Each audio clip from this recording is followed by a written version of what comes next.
My name is Bobbie Benton, and otherwise known as Serendipitously Bobbie. That is my social media handle. And tonight is the first night of my own podcast. So I decided to launch on my birthday as a. I decided to launch on my birthday as a gift to me, just to really pinpoint and put a marker on really just stepping out here on faith and doing this by myself, getting the courage to do it by myself.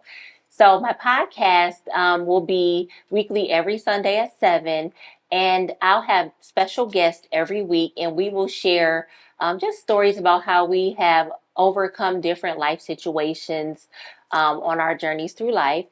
And yeah, so I just want to get right into it. So tonight we're going to talk about faith over fear. And I have my wonderful best friend, Nasha Ely. We have been friends for, 19 years? Yes, 19 years. Time has flown by. Oh my God. Nasha texted me earlier and she said, she was like, when did we meet? And I was like, man, in my head, when you said that, I was like, that was a long time ago. I had to look at a resume to figure out when we met because I couldn't remember. Because we were at Ennis Center for Children when we met. You were the case manager? Yep, and you were the case aide. And I was your case aide. And Nasha likes to say I jumped her into a friendship. She did. She wouldn't stop talking. And after a while, I was just like, I guess I'll talk back. And then she just kept showing up. So and I had a friend. And we just been stuck together ever since. No, so Nasha and I are like night and day. We are very opposite, but that's what makes our friendship work. Yeah, I'm the talker all over the place. She's like more like, calm down, slow down, relax. I want to chill. Yeah, so. As the older I get, I think you're wearing on me because I'm a little bit more like that. Yeah. No, honestly, that came from having Christian. Oh, yeah. That's what I think. Nasha is also a mommy of 3 wonderful children. My god babies, Noah and Corinne and Christian. And Christian is the one that gave you mommy brain. Yeah. So that's what we're going to call it. We ain't going to call it nothing else but mommy brain. Oh, we know what it is. Yeah, we know. Yeah, we know what it is.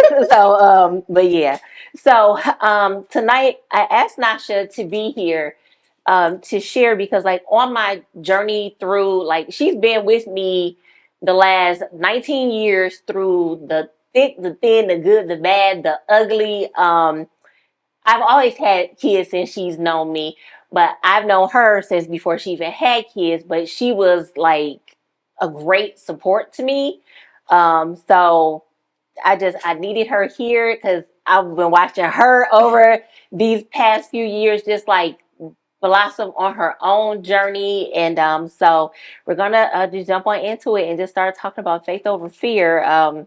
Because to get on your journey and really do well, you need positive supports and you need people who will pour into you. And I just gotta say, I got a great group of friends, but I got an awesome best friend who just like totally pours into me. And I think I do a good job of pouring into you, do I? You said what now? See, look at her, y'all. No, I was saying you pouring to me? Yeah. Yes. Okay. Oh my God. Well, I forgot to send I gotta send Darnell the link. Okay. My bad, y'all. Okay. So on our journeys through life, like I said, we good, the bad, the ugly, everything. So first, Nasha, for you, like, what is your idea of faith? What is your definition of faith? So for me, faith is knowing that it's bigger than me. Mm-hmm. Like there's someone who is doing all this good stuff. Mm-hmm. It's not me. It's not even the people around me, even though he places people there. Mm-hmm. But just that higher being, that higher sense of somebody is taking care of all this. Yeah. And I'm with you on that because I have faith in the unseen, the you know, I know we got a God. I can't see him, but He's there. he is there.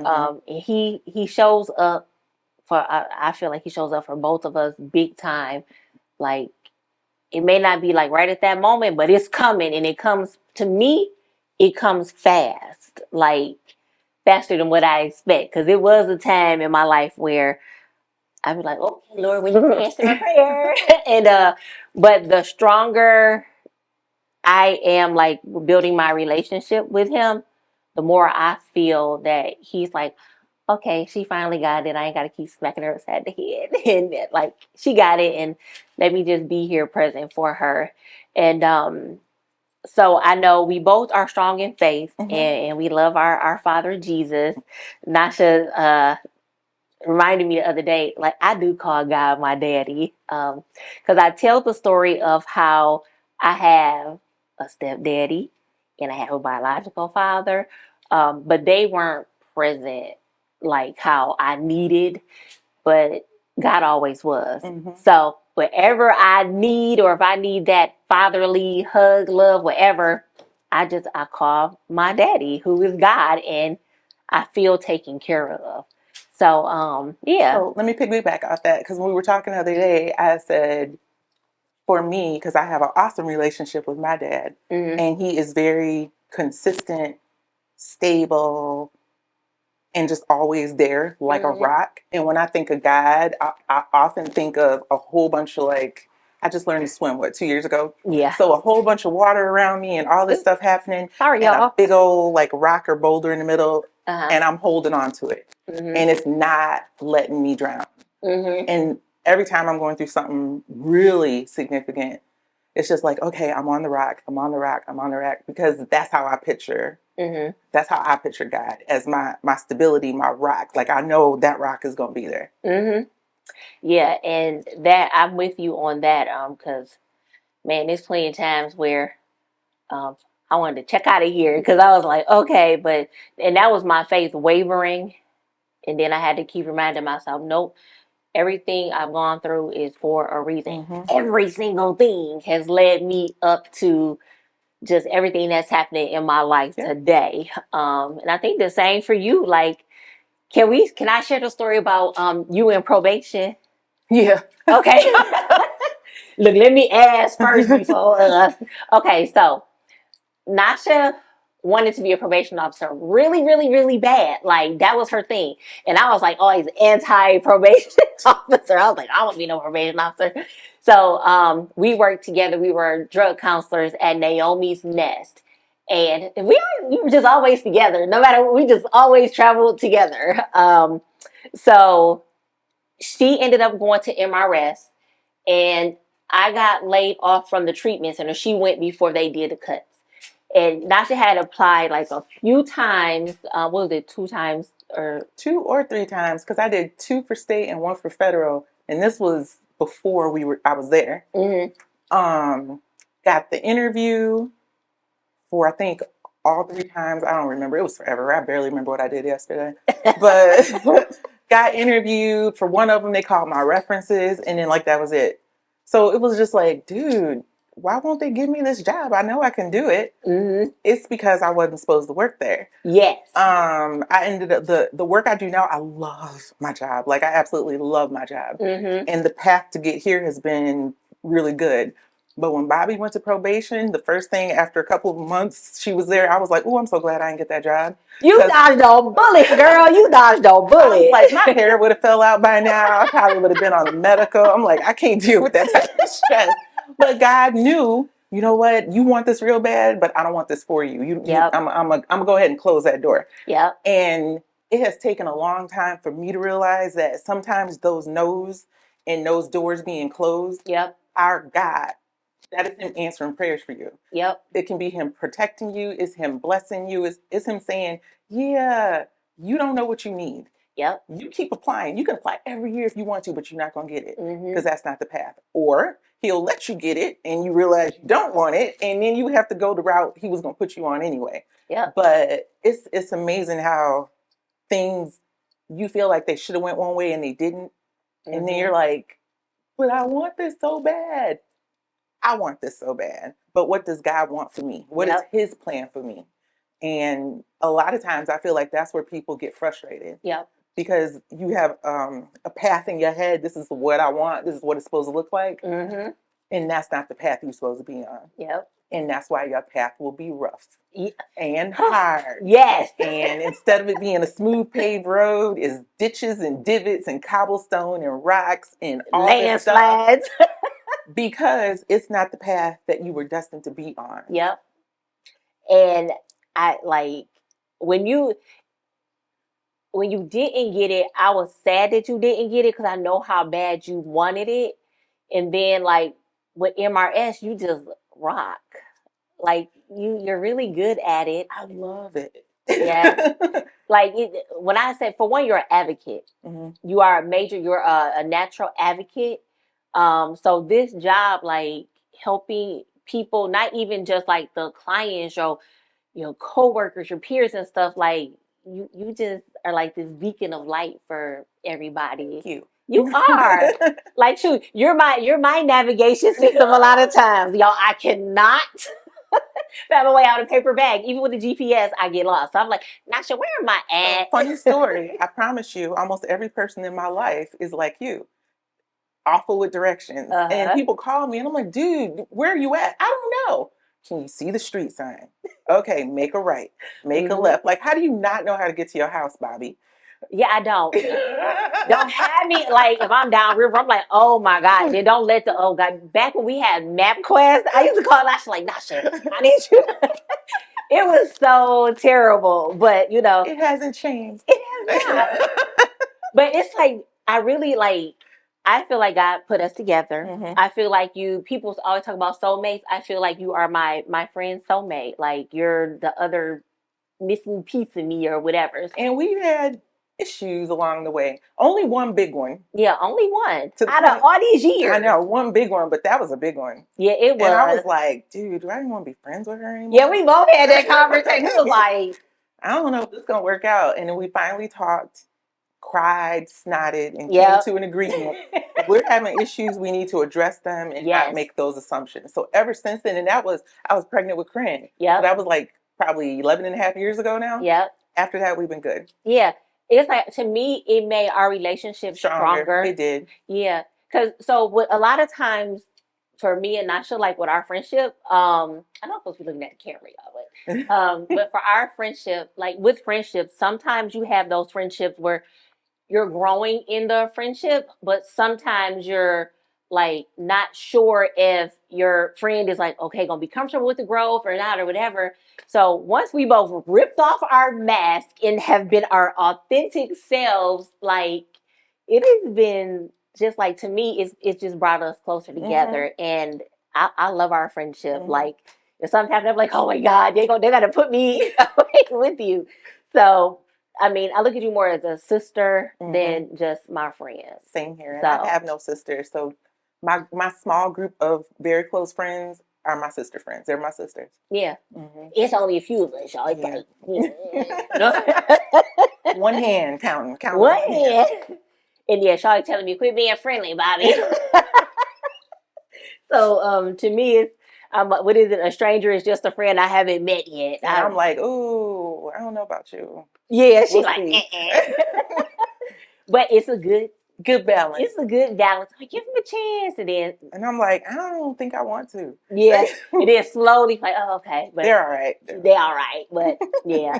So, okay, let's get back on track because we'll chase the squirrel, y'all. We did say that, didn't we? Yes. We had a whole time. We had our promise that we needed to focus on what we were talking about and not get sidetracked. So that's hopefully will be one of few sidetracks that we go down. But it's okay. It's okay. That's the whole part of the serendipity. You stumble upon good things unexpectedly and it all works out. Mm-hmm. So, and that's why I call myself Serendipitously Bobbie, because I have this way about me when I meet people.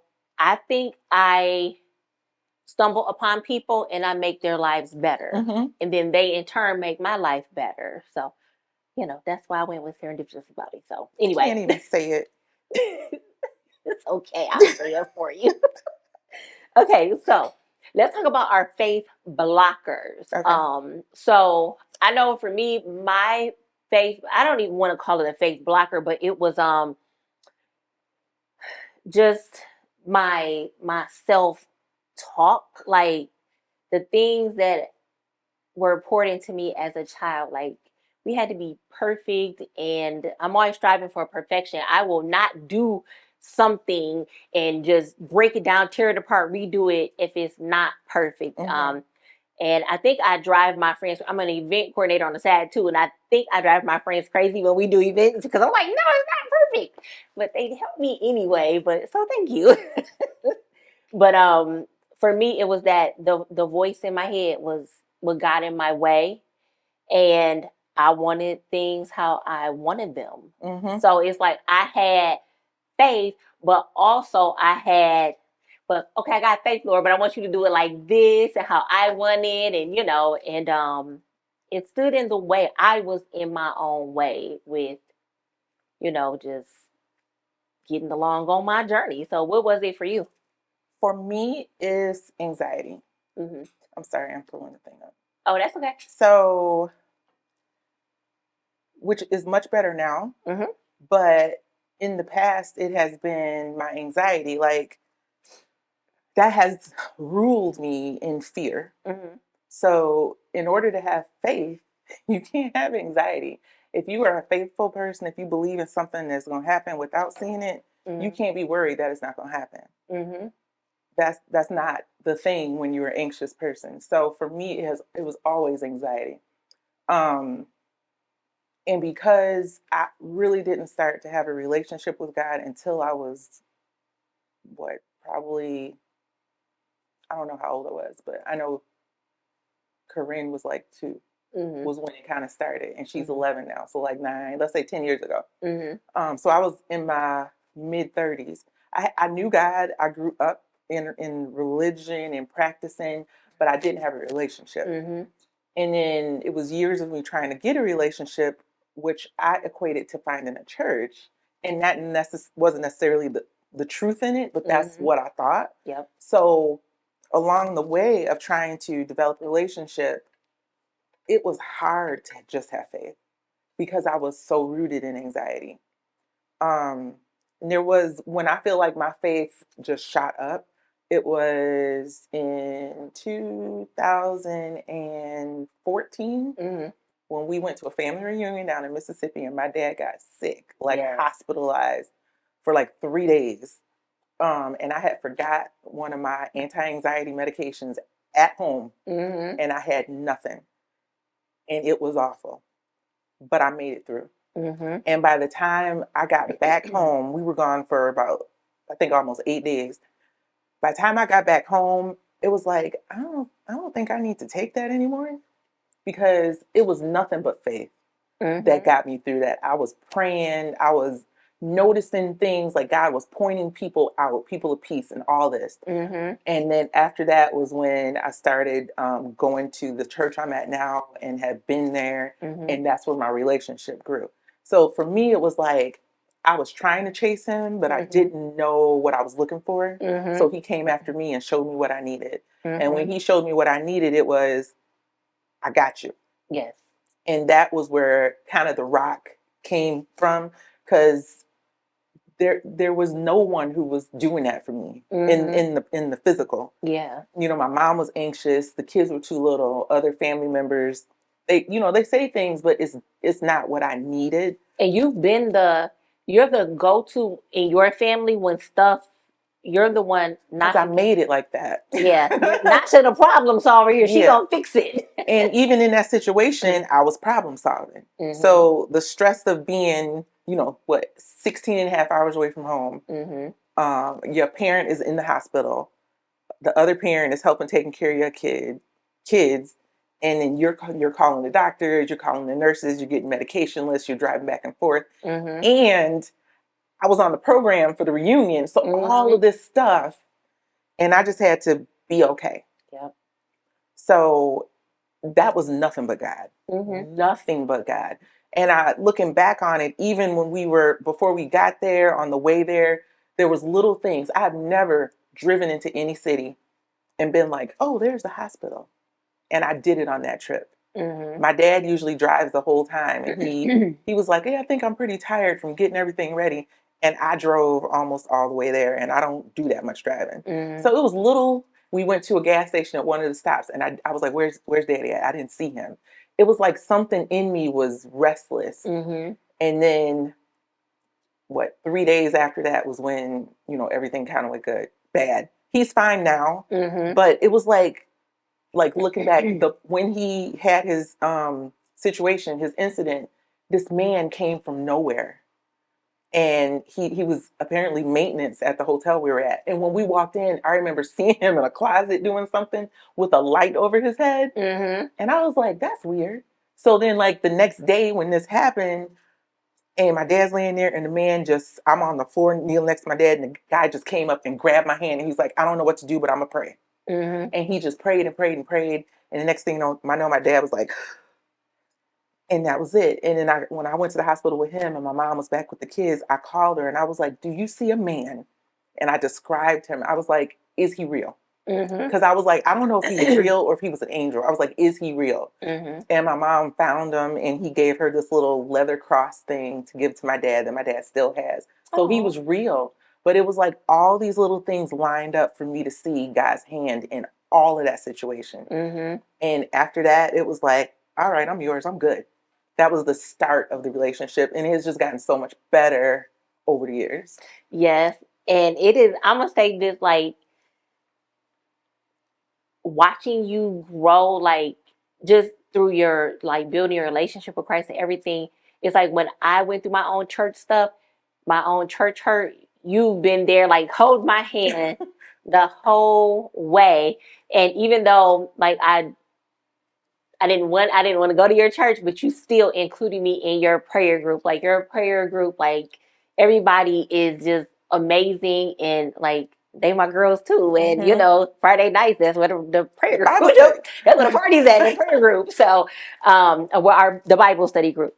So, but just watching you grow, it's just been, to me, amazing. Yeah, when I say Miss, I'm not doing nothing. She's like, the kids want to go skating, Bobbie. I'm like, you gonna go skate? No. No, because the way my legs are set up and my LTD, I don't trust that I would be able to go to work on them.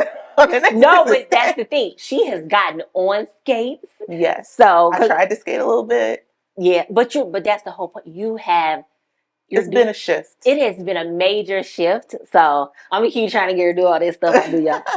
You did the trampoline thing. What else have you done? I did get on swimming. Oh yeah, I learned how to swim, and that was my biggest fear. Yes. That was terrifying. I'm not going to even lie. And it took me a while to get to the point where I even felt comfortable in the water. Mm-hmm. So that was a huge one. That's one of those things that was like a bucket list. So for me to have done that, and people are swimming, that was a big deal for me because I almost drowned when I was little. So that was huge for me to even want to get in the water. So yeah, I'm trying. And a part of that is I don't want to instill fear into my kids. Mm-hmm. And I don't want them to think, well, she doesn't like it, so I don't like it. So I'm trying to be brave for them, but sometimes that just don't work. I'm like, my motto ever since swimming is if someone says, are you ready? Are you ready? Ask me. Are you ready? No, but I'm going to do it anyway. Yes. So that's my thing. I'm not ready for most of the stuff I'm doing, but I'm going to do it anyway. Mm-hmm. That's my step out on faith. Nope, but I'm going to do it anyway. Yep. And I'm happy you do it. and so for you, you said, I'm trying. You're doing. So I don't even think you're trying. So try is that excuse to say, okay, well, to get out of it kind of. But you're in action, you're doing, so. Which is good that other people notice it, because I'm like, I don't think I'm doing that good with that. And other people are like, no, you're trying, you're doing it. Girl, okay. Yes, you are. You didn't want to take no pictures, nothing. This girl selfieing it up. I'm just, I'm loving it, so keep doing it. Okay. So, okay. But that also, helped me overcome my fears. So that incident is what triggered my shift. Mm-hmm. And everyone isn't going to have something like that. But for me, I really believe that was God getting my attention and really showing me, like, after the fact, like, you remember I told you there was a hospital. I remember you were looking out for your dad for there, and you were trying to figure out where he was there. Like, all those things lined up, and that is not a coincidence. So I think that is what, I know that was my trigger. That's what shifted it. So that's what calmed the fear to actually allow me to hear God and see him in things instead of being afraid. Because of how I hear God, I can hear him audibly, and that can be scary. Or the coincidences of how things line up. And then it's like, oh, I done heard this about 8 times already. I think I need to do something with it. So, I mean, that is faith, though, to be able to hear and do. Yes. And I heard for years, but I didn't do. So it's like that, when that happened, it was like, okay, I'm listening and I'm going to do. And that's what shifted everything. So when you said you heard for years and you didn't do, was it just like you not knowing it was God, or just like, I just don't want to do that? Not knowing it was God. Okay. For years, I would say something is telling me. Yeah. I would say that. I'm like, how do you know that? I don't know. I just feel it. Something is telling me. I realize now that was the Holy Spirit. That was God talking to me. That was God prompting me to say, prompting me to do or not do something. And I didn't realize it. So now that I'm like, God, give me the words to say and the tone to say it with and use me. He does, because I have invited him to do that. And now it's like I usually know when it's God. But that was like, ooh, you want me to do what? Oh, I don't think I can. Okay, I'll try.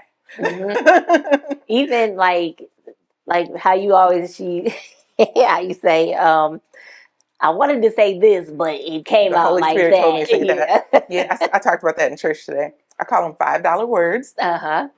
So if you have those $5 words, like you get bad customer service and you got the list, everything you want to say, because this has been awful, and you end up saying, thank you so much for helping me. You have a great weekend. I'm looking in the camera. You know that's not what you want to say. Like, you know you didn't want to say that. But the Holy Spirit held my tongue, because I am an ambassador for Christ. And if I'm coming out there hot, saying my $5 words, that's not looking like Jesus. Even though you want to say it, he will bite your tongue. Yes. And that is good, because you never know. And I talk about this at work. You don't know what someone else is bringing to that interaction either. Yes. So let me extend grace, because I would want someone to extend it for me if I'm not having the best day. So, and that is not easy, but it is. It's not easy on the human side, but my spirit won't let me do that. I've actually called someone back at a doctor's office because it was my fault about something, but I didn't want to admit it in the moment. And I kind of was, and I got off the phone and I felt so bad. And I called back and I was like, you know what? I want to apologize for how I came off. It wasn't you. I was just frustrated. I don't know how, or if that helped that person. I felt better for doing it, but I hope if someone else came at him wrong, that he would maybe extend some grace just from the interaction I had with him. And I hope he does too. He probably does. He probably does. Because that was, I mean, even the call back, it took me about 3 minutes. I was like, should I call? No, I shouldn't. I was like, yes, I should. It was like a Friday. I was like, I don't know if it would have ruined your weekend, but I don't want to be the negative in your weekend or your Friday at 1 o'clock in the afternoon and you still got to work till 5. I'm like, so I'm just so sorry. And he was like, oh, thank you. And that was it. I was like, all right. I forget his name. Have a great weekend. I'll see you in my next appointment. That was your what would Jesus do moment. Yes. Jesus what would Jesus call do? Back. Quicker. No. Okay, so let me see. Let's see. So that was your shift. What was your shift? I just said forget it. No. I don't know. What was my shift? Because I forgot. I'm sorry. Maybe I wasn't supposed to ask you questions, but I'm just... No. For me, really the shift was like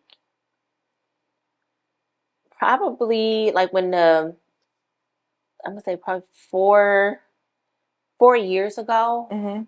the shift to me to really start walking in faith completely is when some things happened in our family, and I was taking on assignments that were not mine. Mm-hmm. And the assignment was like so big that it consumed my life. And I think I cried to you many a day about it. Mm-hmm. And it consumed my life, and I had to have faith that God was going to take care of the situation, take care of me through it, take care of everybody involved through it. And it I'm gonna say I had started a whole bunch of stuff before the incident happened. And we got 30 minutes, okay. Before the incident happened, and I'm gonna say I was doing things how I wanted to do them. And I thought I was supposed to be going one way. And like I said, I took on an assignment that wasn't mine. And God just kept doing all these things. And I knew it was him. I've been able to hear God and know it was him for a very long time. Like since I was a kid, I just been like plugged into the main line with him. And I knew, but I wanted things how I wanted them. And sometimes I would use those things too because of my fear to block what I'm supposed to be doing, what I was called to do. And that's where my faith, like, it was like, okay, I'm in my own way. Bobbie is always in her own way. And you know that though. So, but yeah, so once I completely just like surrendered and had to make some very hard decisions, it's like God just started talking to me even more, and just it's like lighting my path and connecting me to all the right people, resources, everything, to boldly walk in faith with him and to know that he is going to make everything all right.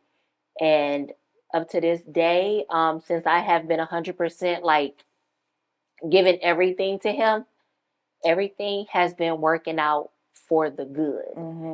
And so I was my blocker, and my shift was just everything that crumbled in our family, my own personal stuff, everything. Just y'all, the world was crumbling down. Y'all just don't know.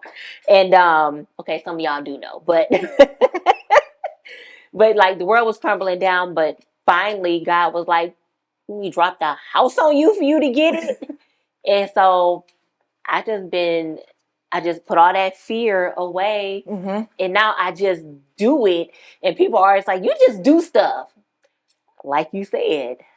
Okay, well, I'm a little scared, but I'm just gonna do it. Because if I don't, I'll be stuck. I wouldn't be sitting here having this conversation with you. I wouldn't be with Felicia, and I did that with Felicia to help me do this. So, I've always wanted to do this. Did you read the email I forwarded you? It was long. I read part of it. It was long. So that was in 2021 when I called myself, y'all, trying to do this podcast.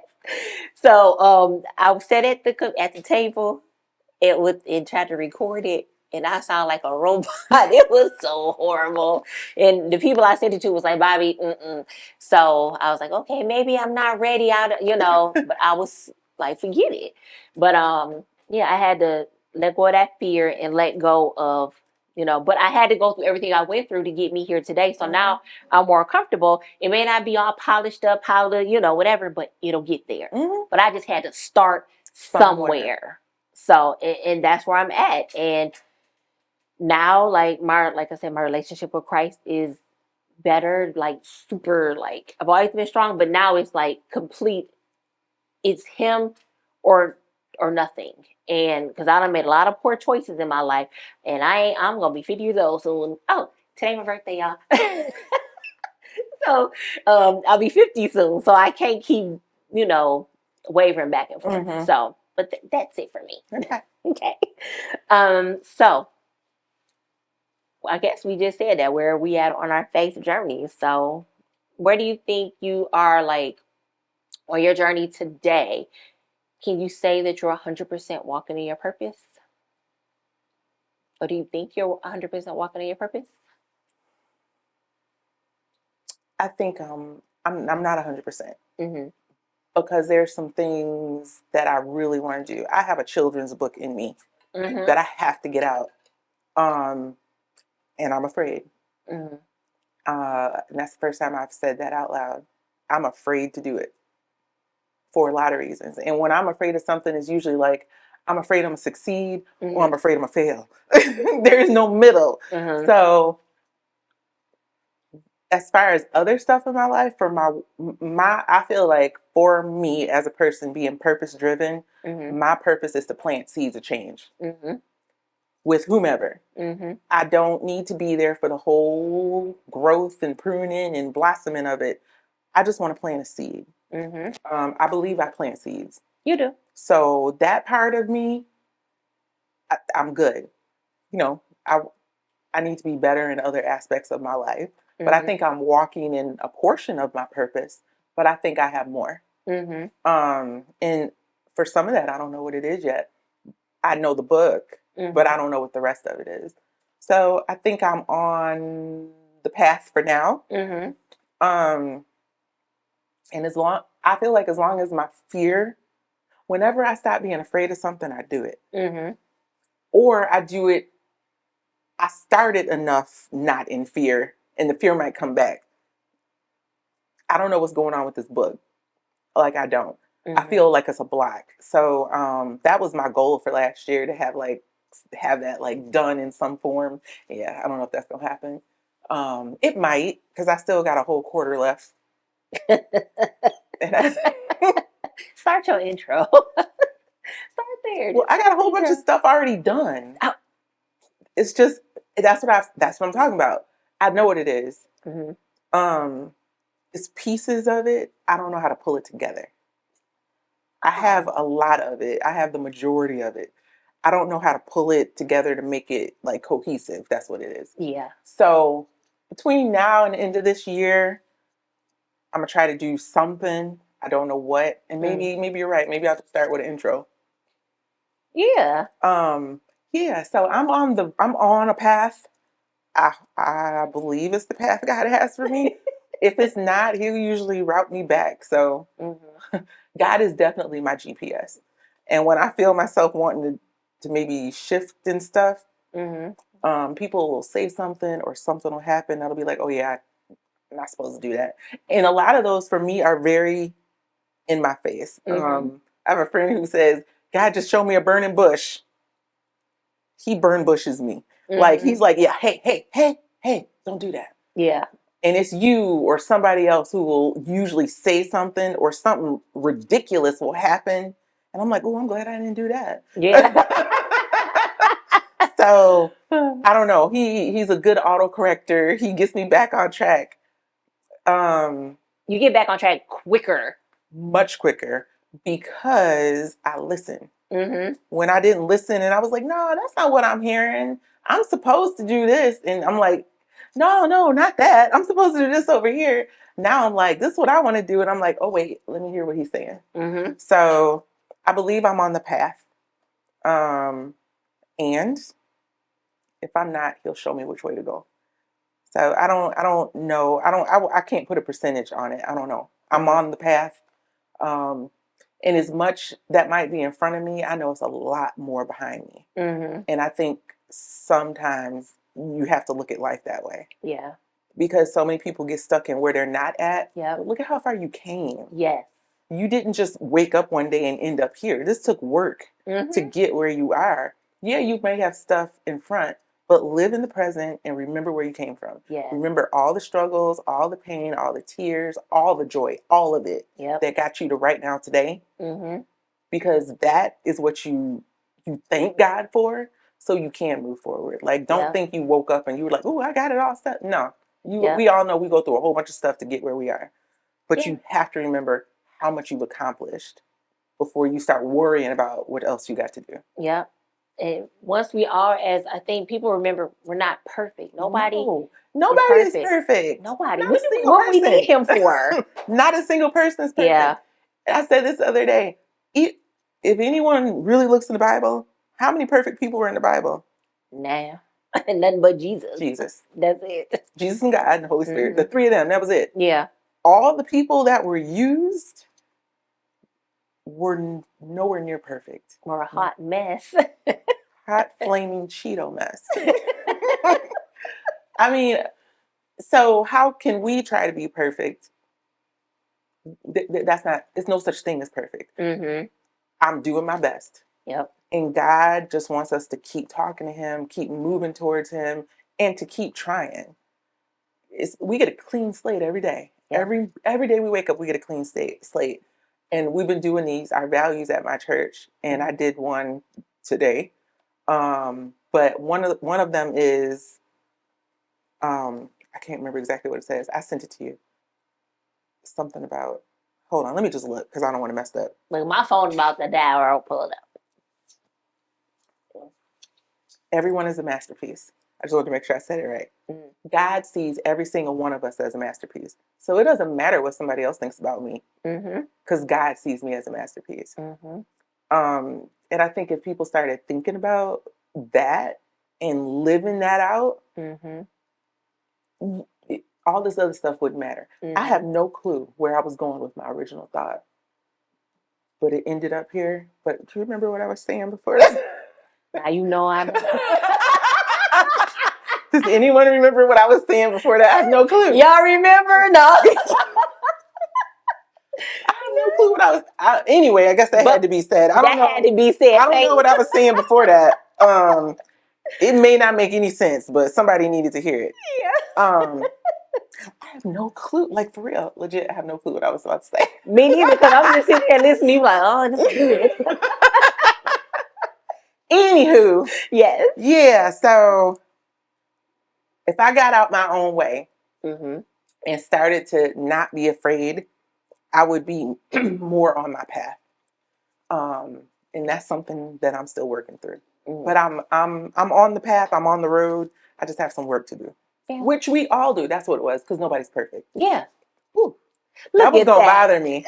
No, but here we go. Okay, so none of us are perfect. Yeah. But God sees us all as a masterpiece. That's what I was trying to say. Yes. So we are perfectly imperfect, and that is okay. We should be striving to do better, but I'm not striving to be perfect. You know, I've been told, you just think you this and you trying to, no, I'm just trying to live my life the best I can. That's their projection. Yes, but I feel like I'm a duck. If you see a duck floating on water, but what's going on underwater? They feeders. Yeah. That's me. That's the anxiety. Yes, and that's every time I get anxious, that's what I picture, because I'm visual. So I'm the duck, but my insides are the feet, and that is me all day, every day. So it takes my faith. I feel like if I stop moving my feet, I'm gonna drown. Though it takes my faith to keep that together. Because I'm not perfect, but God still loves me. But you're gonna float. I will float because now I know how to swim. Yeah. So you'll be floating, go to be like, I got you. Yes. So okay. But yeah, none of us are perfect. And just like how you said, people make the comment, like, oh, you think you're perfect or whatever. And that's how a lot of people view me too. But I don't have it all together. Those close to me, I don't have it all together. I just don't go out into the world acting like, I may act most like times. Yeah, most times. And, it pops up every once in a while. It pop up, y'all. But for the most part, like, people are like, oh, she, her life is together.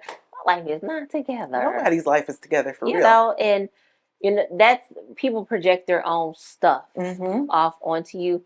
And I don't take it as like when people make those comments anymore. I just, now it's like, whatever. Like, I'm human just like you human, And that's growth for you. Because I used to get pissed. So upset. And I'm like, what does it matter? Don't worry about it. You're like, but I just want to know why they don't like me. I said, why? You can't change their mind. And I'm like, whatever. And now I'm like, whatever. I don't care. So, but it did take me a long time, and I'm so proud of my growth with that. Like, I don't even call it in crack as much as I used to. So, but that's like, I go now to God for everything, because it's like, you know what? I have, because like I teetered with my faith for so long, I was leaning on my friends and family, or leaning on myself instead of 100% leaning on him. But ever since I like 100%, I constantly talk about being intentional, but now I am very cautious and intentional about the choices I make, how I move in my life now, which I wish I would have did then, can't correct those things, but all those lessons taught me now, slow down and work smarter, not harder, and just stop and think about, how is this choice going to affect my life if I do this, you know? And God be like, okay, just like you. Be like, nope, nope. And so it's funny to me that you said you just recently feel like you surrendered, because I would not have known that, because of how you talk about, you know, your faith in God and your spirituality. I would never have thought, I mean, I talk to you every day. I never would have thought that it was like so recent, because since I've known you, you've always been that way. I mean, I have, but it's those. So I'm gonna say, to me, I wasn't 100% surrendered, because I was going to do your own thing. I was doing my own thing. I was going to everybody. To me, 100% surrendering and having faith that he is going to carry me is, I'm not going to everybody else. So my strength, I used to break out, and a lot of people don't know, I used to be a Sunday school teacher. I can't remember scripture to save my life, but I was a good Sunday school teacher. Like, it's in there somewhere. It's in there, yeah. So, but I'm good at explaining and breaking down scripture to people so they can really understand it. And so, so it's like I've always just had that in me, but I was going to other people for certain things and not him. Now I would go to him like, Lord, save my marriage. And he was like, Like, I remember like marriage number one, I was fasting and everything. Like I was redunculous with it. And he was like, no. So I went to him for ginormous things like that. But those little everyday things that I'm calling crying to you about, I should have been going to him. Like, I could still talk to you about it, but I need to go to him first. And then he probably would have soothed it over. And then we could have laughed about it instead of me crying about it. So that's what I mean by 100% surrendering. Okay. You know, because I would go to you and Boogie like y'all were my, you know, my counselors. And I was not giving it all to him. And I mean, because, yeah, I've always been, that's my 100% right there. And I don't know if you noticed the difference. I just noticed the difference in me in the last, I'm going to say, year and a half, with just him, just giving it all to him. And yeah, I think life been going. I had to. You seen that hot mess life I had. You know what? I'm not gonna say what I thought it was, but I noticed the difference. Definitely. Yeah. Because when I don't get the calls, like, well, this person said, I'm like, okay, are we cool still? But that's been, so that makes sense now. Yeah. I just been trying my best. For one, it's like, it's to me, being a good friend to me, it's not always just dumping my stuff on people too. And I was like, dang, like, even though me and before you got married, I think years ago, like we stay on the phone 24. We always like, me, when you see me, you see Nash. We just two peas in a pod. And it's like, we had to both, when we got married, it was like we had to figure out how to still have our friendship and then have a marriage and all that kind of stuff. And it's like when the kids came to me, that too, I think, even though they weren't my assignment, but since I made them my assignment, God was like, well, let me work on you. Since you're going to do this, little girl, let me work on you let me get you alone and work on you in this. And I really felt like the past like few years has been him really doing a work in me to get me to this point in my life. And yeah, because I was a mess. He sits you down quick. Yes. When you won't sit yourself down. Because I even said that. I'm like, oh, well, you know that's why that happened. When I broke my foot, when my car, remember when, okay, so I broke my foot, then my engine went out on my car. The plumbing. My mom's engine went out. And then I think something happened with Josh's car. God was like, no, sit down. Y'all, I kept trying to get out here. And he took away all my transportation. Mm-hmm. He was like, nope. So, yeah, I was like, okay. But, everything, happened the way it happened to get me to where I am today. And, like, I'm 100%, like, can't nobody phase me no more like I used to be phased. And because my faith is that strong, I'm like, Daddy, we got some issues over here. People trying to draw me backwards. And he'll intervene immediately because he knows that I am so passionate about staying on my path that he's blocking left and right and giving me the courage to like really stand up. And for me, for you, that's it, the courage. Because you like to run. I do. I am. She's a runner. She's a track star. Yeah, so what is that? Fight, flight, or fawn? So I'm a fawner or I'm a flight. We are fight or freeze. And it's fawn. I don't know what fawn is. Fawn is another one where you kind of just like, okay, yeah. You just kind of pacify. So you flight and fawn. Yeah. You used to flight and fawn. Yeah. And now I stand in it and I do it like, do it scared. Do it anyway. Do it anyway.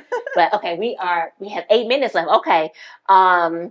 So what keeps us moving forward? Like, I think we just said it. Like, we know it's our purpose. It's the purpose-driven piece. And also, if it wasn't for my relationship with God, I would just be a nervous wreck. And it feels cool not to be anxious. Yeah. Like, I've been anxious my entire life.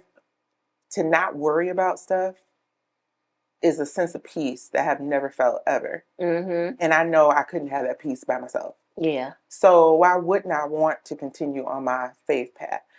I'm like an infant in this faith stuff. Like I said, I grew up in faith. I grew up in church, but I didn't have a relationship. Yeah. So that relationship piece, that is awesome.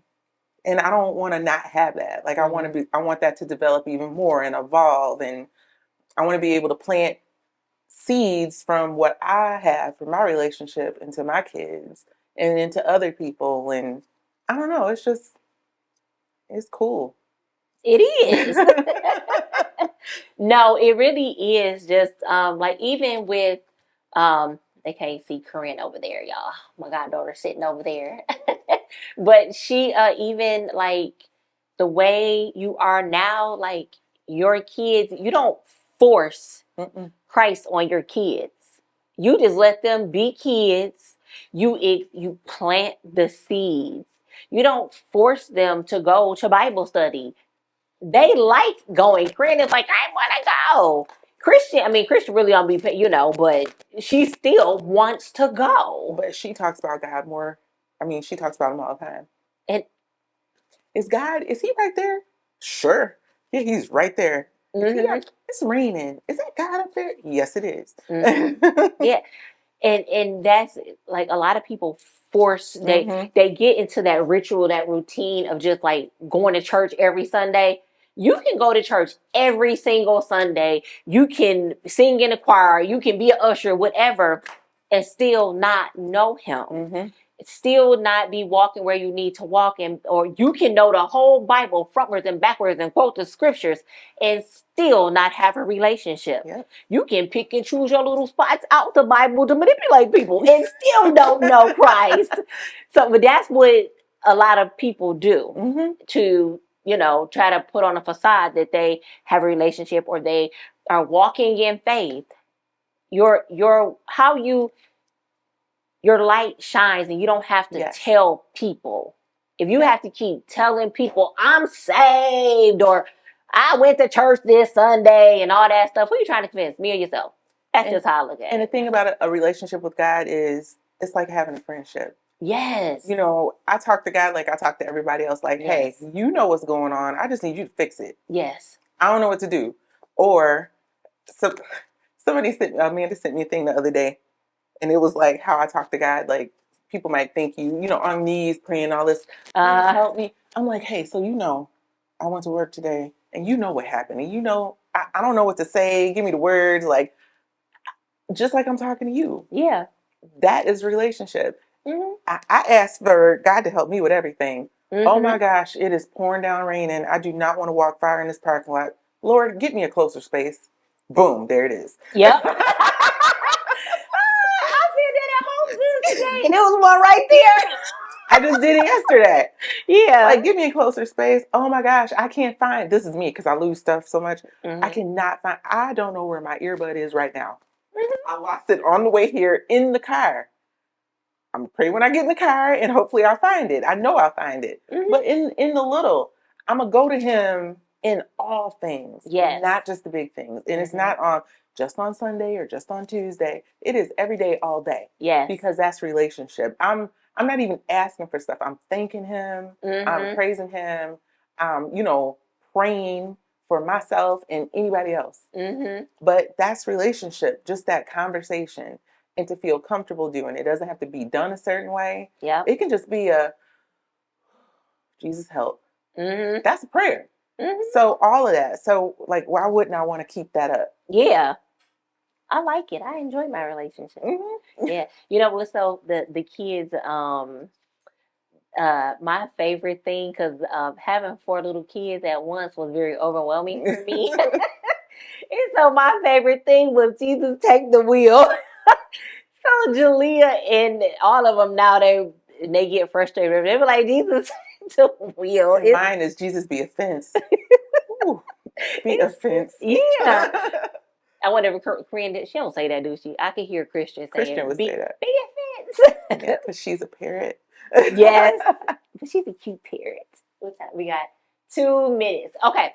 So we are going to close out. Nasha, I want to thank you. Thank you for coming. And so, because you know my love language is giving gifts, I got you a little something. Thank you. Do I need to open this now? Yeah.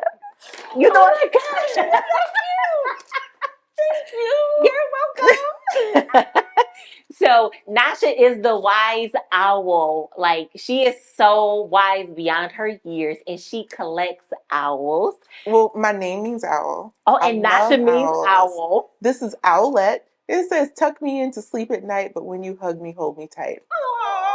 Look, let me tell you how I came upon this. Mm-hmm. So it wasn't nothing but Jesus, because I was walking around Michael's. He won't stand up though. Look here, Owlette. So I was walking around Michael's. I had to go find some bigger shirts and stuff. So I was walking around Michael's, and the Beanie Babies. You know, I love me some Beanie Babies. Mm-hmm. So I'm sitting there, and I'm like, man, I can't find no owl. It gotta be an owl in here. So I walk around. First, I was on the front of the thing. And then I'm walking around waiting in line on the other side of the back.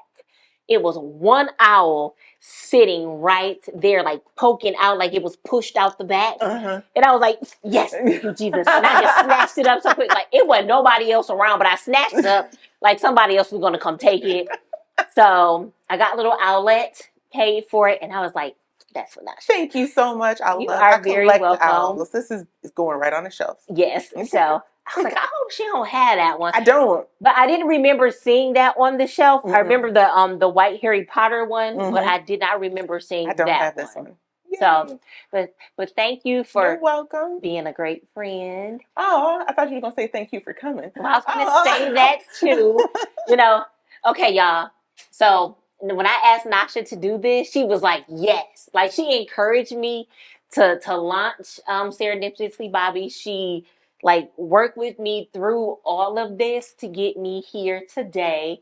And I appreciate you. That's what sisters do. Yes, hug. I love you. I love you. Happy birthday. Thank you. So We have 28 seconds. Look, this is not the typical normal podcast. Just get used to it, okay? So join me next week. I am going to have another special guest. We are going to talk about authenticity, and her name is Cynthia Crawford from Authentic Existence. So she will be on with me next Sunday evening at 7 p.m. So thank you and good night.